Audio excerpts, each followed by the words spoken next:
উপস্থিত আজকের এই মাহফিলের আমাদের প্রখ্যাত আলেম বরেন ইসলামী চিন্তাবিদ সাইকুল হাদিস আবু বকর আব্দুল হাই মুসকাত সিদ্দিকী শাহ, অন্যান্য সম্মানিত মেহমান যারা আছেন এবং আপনাদের উপস্থিত আছেন, আসসালামু আলাইকুম। আমি কিচ্ছু বলবো না, অনেক রাত হয়েছে, আমরা অনেক জ্ঞানের কথা শুনলাম, ইসলামের কথা শুনলাম। আপনারা এই কথাগুলো আমলে নেবেন, শুধুমাত্র এটাই অনুরোধ, এবং আমার জন্য দোয়া করবেন। আল্লাহ আপনাদের সবাইকে ভালো রাখবেন। আসসালামু আলাইকুম। আমি আরেকটু বলি যে আমাদের আলিরাজ মাহমুদ করিম সাহেব কিন্তু ফুরফুরা সিলসিলার খুব ভক্ত। এখন আজকের মাহফিলের যিনি সভাপতিত্ব করছেন, সংক্ষিপ্ত আকারে আজকের মাহফিলের সম্মানিত সভাপতি জনাব আলহাজ মাওলানা আইয়ুব খান আনসারী দু চারটি কথা বলেন। আসসালামু আলাইকুম ওয়া রাহমাতুল্লাহি ওয়া বারাকাতুহু।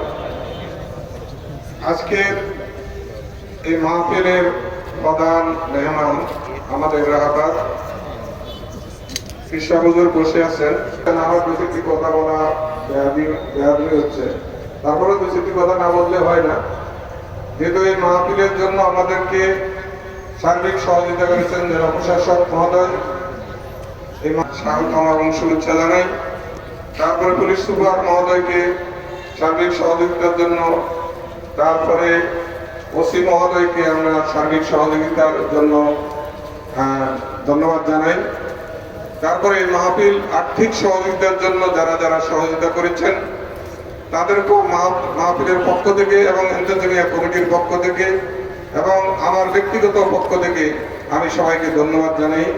আমার বক্তব্য শেষ করছি। আসসালামু আলাইকুম ওয়া রাহমাতুল্লাহি ওয়া বারাকাতুহু। আলহামদুলিল্লাহ, এখনই দোয়া হচ্ছে। আমরা খুব বেশি না, যেহেতু এটা দরবার কেন্দ্রিক মাহফিল, অনেকে বায়াত মুরিদ হতে আগ্রহ প্রকাশ করেছেন। করি আমরা তওবা করি, ইস্তেগফার করি। এক ভাই একটু জানার ছিল, গলায় হাতে কম, এটা বলতে প্রায় 5-7 মিনিট লাগবে। এখন আর রাত হচ্ছে, এটা শিখে নেবেন ইনশাআল্লাহ, আমি বলে দেবো, আপনাকে বলবো ইনশাআল্লাহ। তো যাই হোক, এখন আমরা তওবা করি।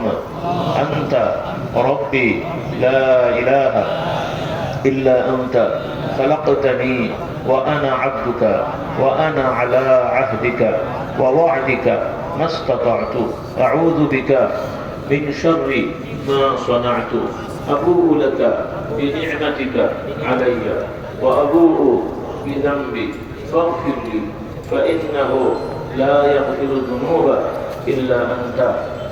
সাইয়্যিদুল ইস্তেগফার, এটা আপনারা বই নিলে পাবেন, যারা আগে থেকে জানেন আলহামদুলিল্লাহ। মা বোনদেরও বলি, এই কিতাবে আমাদের অধিকার বইয়ে আল মুরশিদ বই আছে। এই ইস্তেগফারটা রাসূলুল্লাহ শিক্ষা দেন, যে ব্যক্তি সকালে পড়বে সকালে বা দিনে, ইনশাআল্লাহ আল্লাহ না করুক মানুষ তো মারা যাবে, সে ওই দিনে মারা গেলে আল্লাহ তাআলা তার গুনাহগুলো মাফ করে দেবে, জান্নাত দান করবে।